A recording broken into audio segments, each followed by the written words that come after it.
Hi, I'm Andrew Mattner, Director of Attitude Advisory. I'm really excited to be catching up with my great buddy Jack Daly, who's joining us from the US today. We're catching up about Jack's new book, Jack Daly's Life by Design.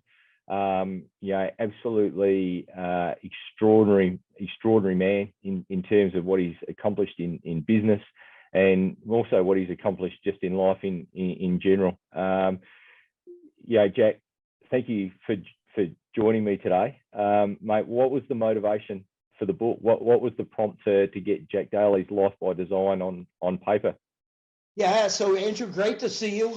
Here I am on Sunday, late in the day, just off of the golf course, and so therefore the golf shirt. But that's all part about Life by Design, right? Making sure that you're having fun while you grow your business.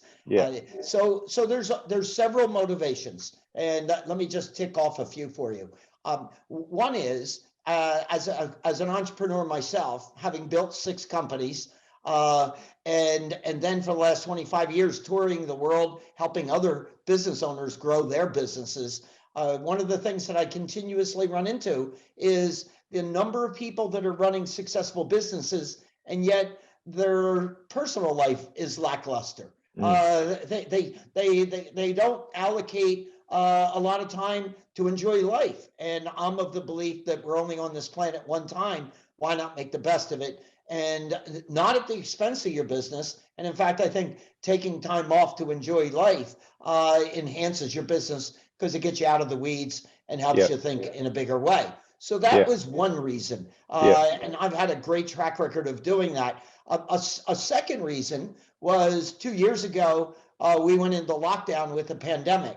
And since I wasn't on the road, I knew that I had this book that I wanted to write on the matter of how to lead an exceptional life. So what better time than to sit down and during the lockdown and write that? And then the third is, I'm a happy grandpop with 5 grandchildren, and the oldest is 13 and the youngest is 8 months, and they're all grouped in there. And I wanted to leave a kind of an instruction kit, if you will, on how they could lead a great life and get them started early in life. And it's a bit of a legacy piece for me. Here's who your grandpa was, and take a bite of the apple. So all of those things came together for me to pen this book. Yeah, no, that's excellent, mate. You mentioned that first motivation there about business people getting stuck in their business versus obviously balancing things out.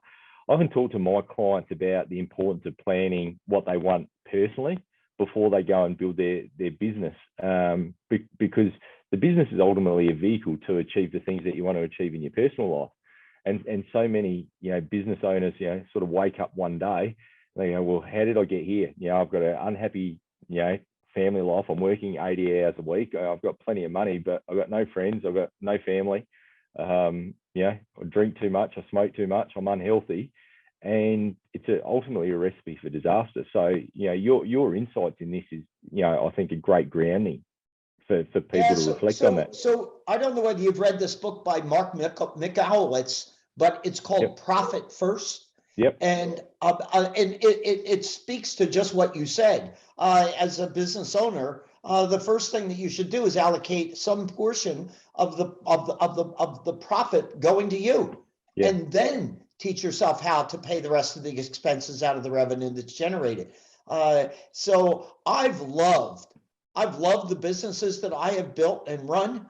It was as if, my gosh, I'm getting paid to do this. This is like just fun, right? However, at the end of the day, no matter how much fun we're having at business, it's a vehicle to produce cash for you to enjoy life, right? 100%. I'm gonna take you behind the curtain of Jack Daly's life for a moment here, and just tell you that before the year starts, I pick out all the things that I want to do in my personal life and book them on the calendar. Then I live on the beach in Southern California, so I pick out all the days that I want to be home and enjoying the great weather here. And then there's about 100 to 120 days left over And that's what we sell in terms of our speaking and training calendar. Yeah. Now, the majority of people in business do the opposite. Yep. They book their business, and then they try to figure out, is there anything left over for me to do? And then if someone rings them up and says, hey, I'd like to hire you, then even if they have something scheduled, they reschedule it some other time or do away with it. Yeah. It doesn't make any sense to me. It's upside down, and the extension of that, the worst thing that actually happens is that they don't book either personal or business, and they end up somebody else books stuff for them, and therefore they're not in control of what they're doing at any level. Yeah, so you also mentioned good health, right? Yeah. And exercise and diet and so forth. And in the book, I talk about my life extensively, and have done some significant things on the exercise side, like run 100 marathons and finished 15 full Ironmans and things like that. Both of which didn't start until 46 years old and 58 years old. But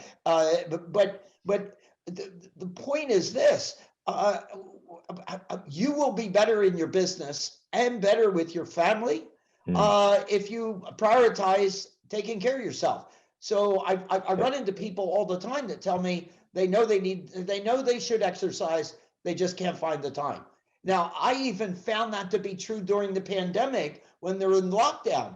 I mean, my goodness, if there's ever been a time when you could exercise, you just go out and take a run, go take a walk, you lift some weights in your house. But here's some things I see on social media, Andrew. I'm watching people say, hey, I'm out of Netflix movies. Does anybody have a recommendation of a movie? Or hey, a byproduct of COVID is I've put on 20 pounds in weight because I'm eating a bunch of junk food. And I'm sitting here going, this is about as idyllic a time to take care of yourself. Yeah. So it's just it's a matter of discipline, as you well know. Yeah, 100% agree. And I mean, I think this is when people say they've got no time, they're just saying it's not a priority.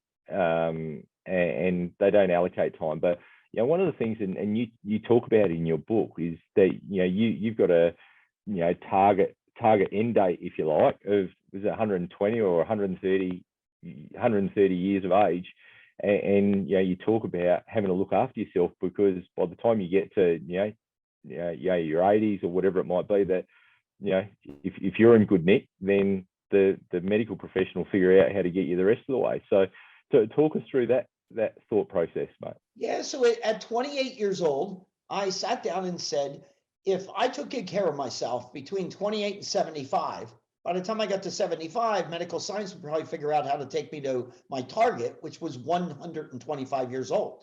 Yep. And people laughed at me when I was 28 when I put 125 down.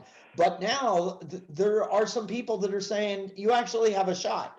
But if I didn't take care of myself and hand the science a beat up 75-year-old man, they won't pick me to inject the advancements in, right? Yeah. So here I am at 73, and I'm sniffing at that 75 years, and I'm in incredible shape. My doctors 2 years ago examined me on everything they could examine and said that I was the equivalent of a 38-year-old male. That did not happen by accident. I've never had a drug. I've never had a cigarette or a cigar or a pipe. I've never had a cup of coffee. I'm fruits and vegetables and fish, and I'll have an occasional steak, and I'll have an occasional ice cream bar, but it's not a steady diet. And fried foods, very rare do you find me with a piece of fried food. So it's all about the discipline again. We're back to discipline. Yeah. And look, I think, if we just touch on it for a second, that discipline and approach, you've been through some health dramas over the past 12 months or so. Without a doubt, there would have been, people of your age that are not in as healthy a condition that, their diagnosis would have knocked them over. Whereas, you're 12 months down the track and basically now cancer-free and hopefully looking onwards and upwards. Yeah, so April 1, so April Fool's Day, year 2000. So in the US, we went down in the lockdown 2 weeks prior, March 15th. And 2 weeks after that, I'm diagnosed with stage 3 malignant melanoma on the top of my head. And the doctors said, we have to get you in the hospital immediately. Within 2 weeks, I was in the hospital having surgery. They took off the equivalent of the palm of my hand, about 1/8 of an inch thick. And I was out the same day. But that was a time period where nobody really wanted to go to the hospital because people were being wheeled in there with COVID and dying, right? So what do I don't want to be? I don't want to be in there. But this was this was life threatening. You know, I went in there and was out on the same day, and within the next 12 months, I had run 5 full marathons. Yeah, wow. And you know, and the doctors are going, it's just remarkable, right? And so I've been on 8 months of chemo. The CT scan is showing no cancer at the moment, and but we're just continuing on in a preventive way, a maintenance way. And the doctor said, you've got a distinct competitive advantage because of the condition that you're in. Your resting heart rate is in the 40s, right? It's not by accident, though. It's not one of these people say, well, you're lucky. Well, I am lucky, but you know, you move your chess pieces on the board to put yourself in a lucky position. Yeah. No, 100% agree. Now, mate, the book, you know, and it's awesome. You know, just going through that, and you know, you know, we've been friends a while, and you know, I've seen you speak on numerous occasions. It was great just to get, I guess, the cut down version without all the business stuff, like really just specifically about Jack. So I really love that. And what's in there, and what struck me is that this is effectively now a 60-year journey for you. So from when you were at about 13 and golf caddy in your hometown, that's almost where this life journey of setting goals and planning and structuring and things like that almost started, from your experience of hanging out with those golf players way back when. There's no question about it, Andrew. So you know, you and I have had a business relationship for more than a decade, and then grew into a really treasured personal relationship as well, even though I'm in the US and you're in Australia, and we don't get to see each other that often. But as soon as we do, it's as if we were neighbors. And you'll take me out to your local course, and we'll play around. And you know, I think of the home that you and Allie have, and the children that you have, and the environment that you're living in. And you know, we were talking before we got onto the podcast about going to Bali and going to Hawaii and doing other things.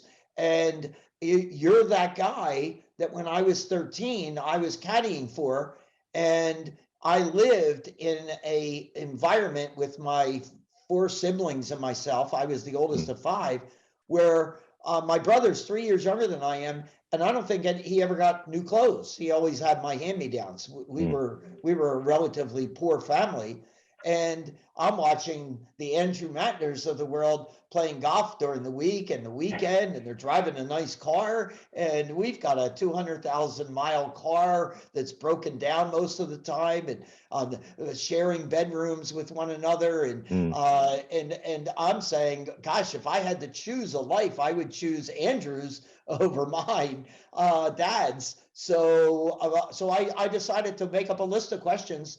And I asked every guy that I caddied for the questions. How did you become so successful? What would you do different? What would you tell a 13-year-old to do, not do? And I want you to think about me for 4 hours walking around the course asking you all these questions.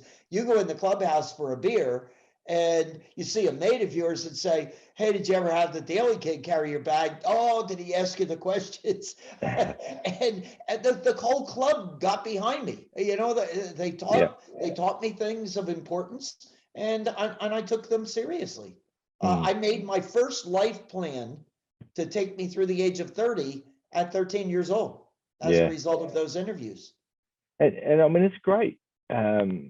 You know, it's just a great learning. And so I think for the people that are going to listen to this and watch this, you know, it's never too late to start, but it's never too early to start either. So, you know, you might be 45 or 50 or older, you know, thinking about this, and, you know, talk about your marathons and your Ironmans, I'm sure, in a sec. But it's also a great practical tool to get into your kids and start some frameworks with them at a young age. What, remind me again, how old are your two kids? So Senna's basically 16 and Ava's 14. Yeah, so 14 and 18? 16. 16, 14 and 16. There I was at 13 crafting this first cut at a life plan, right? Yeah. So they're if they don't have one, they're already behind where I was 60 years ago, right? Yeah. So we're never too young, and it evolves over time. I've done 60 different versions for the 60 years since I was 13. But and if you went to jackdalyslifebydesign.com, you would find all of that for the current year sitting out there, as well as prior years and so forth, to show evidence of how to go about it. But I also have a chapter in the book where I was fearful that people that were getting on in age would say, well, I wish I had the book when I was 20 or 25 or 30. Well, there's so many successful people that didn't really cut their teeth on success until they were in their 50s, 60s, and 70s. Yeah. So you're never too late. As you know, I lost my wife of 47 years to cancer in 2017. And I'm remarried here in the last 2 years to a 30+ year client. And her name is Karen. My first wife's name was Bonnie. And Karen and I've said to her, I've had an incredible life prior to her, but my best years are ahead of me. I really believe that. We have so much to do. And compared to where I was when I first married Bonnie right out of college, we have a lot more financial resources to gobble up the world. Yeah. And so, we don't have the kids to take care of. We both have kids, but they're adults now. So they're all off on their own. It's just the two of us. We have a bunch of cash. Why not go out and suck the marrow out of life? So as much as a great life as I had before, we're busy making all kinds of plans on all the things that we're going to do. In September, I'm already scheduled to spend 2 weeks at the Great Pyramids in Egypt and Jordan, and that's been on my bucket list for over 50 years. Yeah. No, well, I had opportunity to revisit some of your bucket list items this morning. So one of the things that did surprise me that wasn't marked off was still no Hong Kong on your list.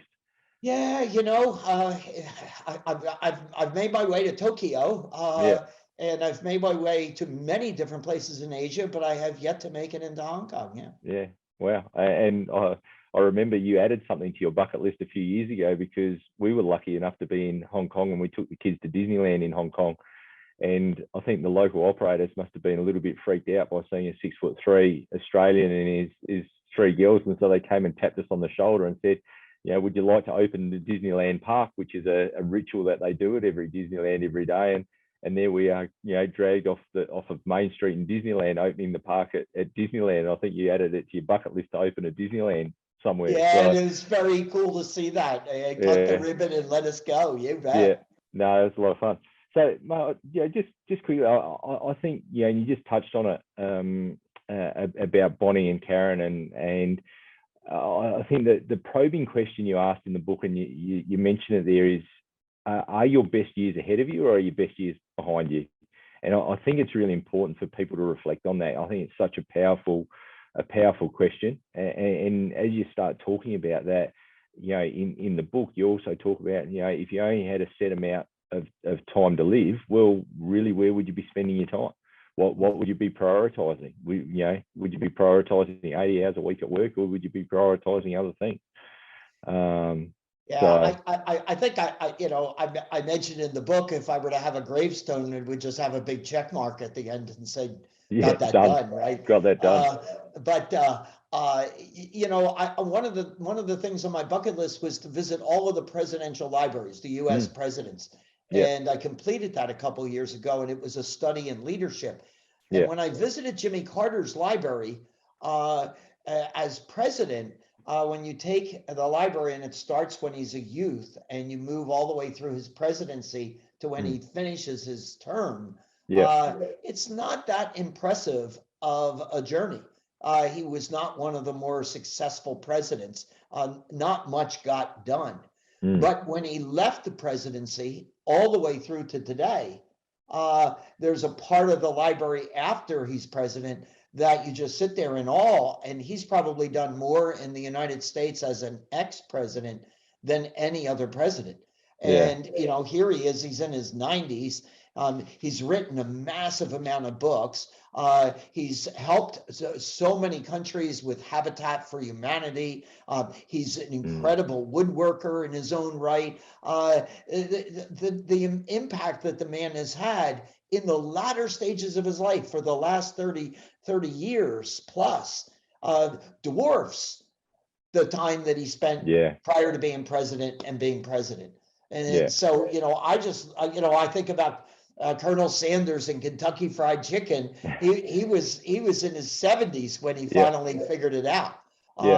And so, I've got things in my head about where do I want to go? What do I want to do going forward? And I want to challenge myself to do some really out of the box type of thing. For example, I've never shared this with anyone, but Dr. Seuss books. Well, Dr. Seuss passed away several years ago, and I don't know anybody that's filled the void. So it'd be kind of a cool thing for me to be the new Dr. Seuss and create a bunch of children's books, because that's so far afield from who I am that it's appealing to me. Could I do that, right? I look forward to reading them. They're easier to write, I think, given the small amount of words, right? And you need a good illustrator. Cat in the hat. Mate, I think the bit that strikes me has really struck me with you over the years been your discipline and your accountability to this, and you've had your bucket list and you've had your life plans, like you said, from from a very early age. But the actual discipline that you go through to actually manage every segment of what you do is, second to none, I would argue. Can you share some of that process with the people listening? Yeah. So again, I'm going to underscore that Jack Daly's lifebydesign.com. On that website, I put in there the entire appendix of the book. The book is Jack Daly's Life by Design. And the appendix is over 100 pages. It has all the templates for designing your life, and it has previous templates that I have filled in over the years to show you an example of what it looks like and so forth. And so, there's no question about the discipline. So every year I post on my website what my goals are for the world to see. I also give them to 5 people that I call the board of directors of my life to hold me accountable to that.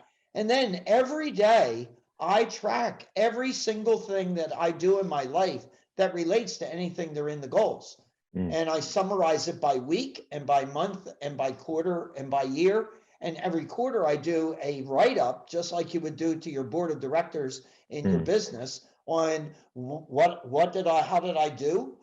Which ones did I accomplish? Which ones didn't I accomplish? If I didn't accomplish them, why didn't I? Am I going to reset? How am I going to go about getting things done?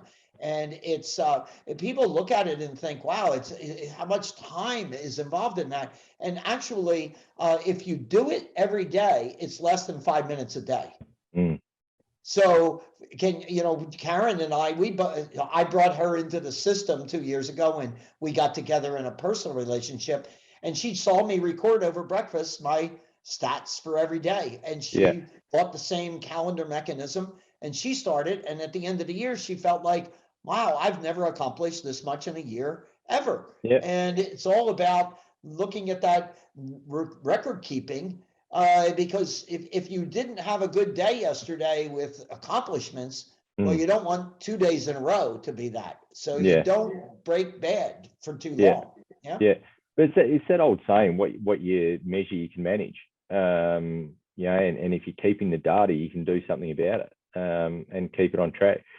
talk to us quickly about your board of directors. And I know in the book you talk about that, as much as Bonnie, bless her soul, wanted to be on your board of directors, she never got past the first interview stage, and never made the cut. But on the other hand, your daughter has made the cut, and is part of now that select group of 5. Talk us through how important it is that accountability piece to somebody else. So, it's a great question, Andrew. The thing that I counsel people all the time is this: 2 criteria to be on my board of directors in my life. One, you care immensely about me. You really, really deeply care about me. So my goals will become something that's important to you, because you know how important they are to me. And the second is that you have the strength to hold me accountable, to call me out, to tell me, hey, you're bullshitting yourself. And that's what I'm looking for. So when I look at my wife, Bonnie, gosh, we started with one another at 16 years old, and we went all the way to 68 years old together. And she loved me immensely. But if I sat down with her and said, hey, listen, I had 10 things I wanted to accomplish this quarter, and I got these 7 done, but these 3 I fell short of the mark, she would turn to me and say, oh my God, Jack, you put so much pressure on yourself. You get more done than anybody. Give yourself a break, right? Yeah. That's not what you're looking for in your board of directors of your life. Yeah. You're looking for somebody that says, hey, that sounds like a bunch of excuses, Jack. Let's talk about how you could have gotten those 3 things done, and how we're going to make them happen in the next 90 days, right? And I'll tell you, when I picked my daughter to be on there, and incidentally, I have 2 children. Melissa, my daughter, is 50. My son Adam is 43. Again, I would never pick Adam to hold me accountable, because he's not a very hold accountable person anyway. But Melissa, multiple degrees and just an incredible professional person. And not only is she disciplined and care about me and hold me accountable, but imagine the pressure when I want to be a good dad, setting a good example. I don't want to show up at Melissa and say, well, I wrote those things down, but they didn't mean anything really to me, right? Yeah. No, 100% agree. Mate, one of the things that struck me when I was listening to the audiobook was the amount of experiences that you've actually shared with either family. You did. I love listening to the stories of the competitive nature between you and your sister when you were doing some marathons or running or Ironman, but also the great experiences that you had with friends around the world. Traveling, Great Wall of China, the Arctic marathons. Just travel around the world to London and other places. How important for you over this is to have a group of people with shared values or shared passions to actually experience this stuff with, and help? Has that been a big help in you accomplishing what you've accomplished? Yeah, so you're asking great questions, and I love the fact that you've thoroughly read the book and did your homework. No surprise. Here's the thing. What I've learned in my life is it's not the quantity of friends that you acquire in your journey; it's the quality. Yeah. And I'd rather have less and go deeper than have many. And so my longest and best friend wrote the foreword. His name is Rick Iovine. And Rick and I met in kindergarten, 5 years old. And here we are, 73 years old, and still best of friends. We live on the opposite coast in the United States, and yet we have this incredible, deep friendship where we've done many, many things together. I'm playing the top 100 golf courses in the US. I'm at 95 of them completed, and Rick's been out there for a good 20 of them with me.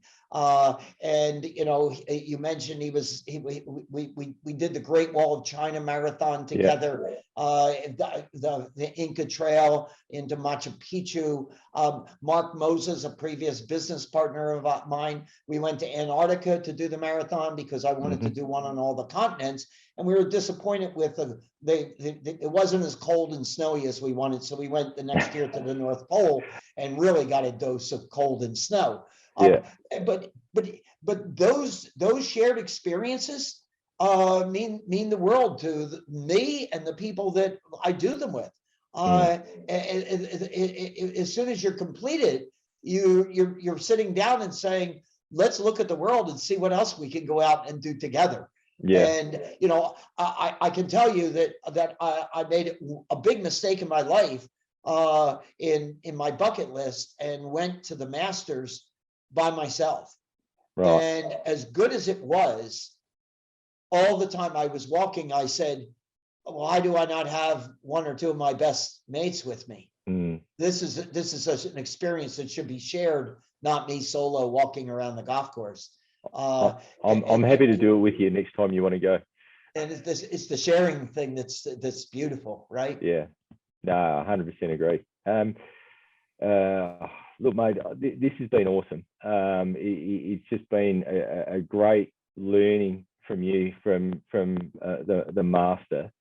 For those people out there who aren't as disciplined or perhaps as driven or as motivated as you, how does somebody deal with it who's maybe only half as motivated? Is there an in-between mix somewhere that people can adopt? Yeah, so I try to address that a couple different ways in the book. You probably remember the story of my caddy at Pebble Beach. And comparing himself to a Fortune 500 CEO as to who was more successful. And when I heard the story, I came to the conclusion that he was more successful than the Fortune 500 CEO, right? And I also tried to mention in the book that all of this crazy top 100 golf courses and marathons, and so much of that didn't start until after my kids were grown up and I had a little bit more flexibility in my time. So success, as we personally define it, changes over time as our life evolves. And so success when I was in my 20s and 30s was building a family and giving my kids all the experiences that I thought that they would treasure later on in their lives as adults. And I put my golf clubs away for 20 years because I didn't want to be out on the golf course when I could spend my time with them.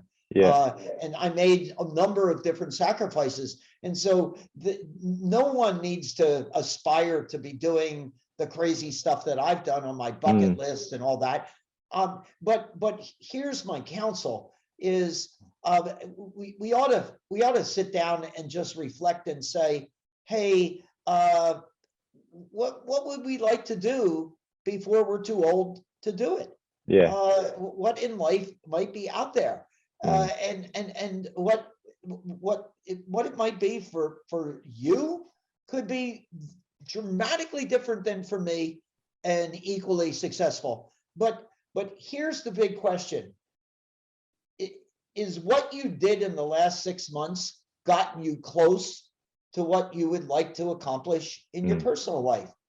And if you don't know what it is that you want to accomplish, all we're going to do is go to work, get paid, pay bills, and start the process over again.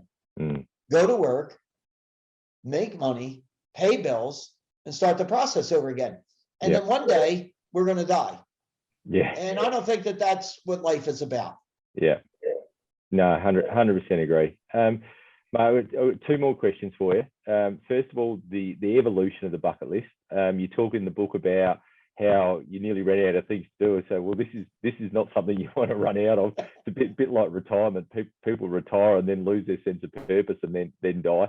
You had to go and top up your bucket list. And then the last question I've got for you, if there was only one thing left on the list to do, you only had the choice of one, which would you pick? That's a great question. So I've handled the other first. So I was over 90% complete on the bucket list, and that was scary because of what happens when you complete it. You know, you kick the bucket.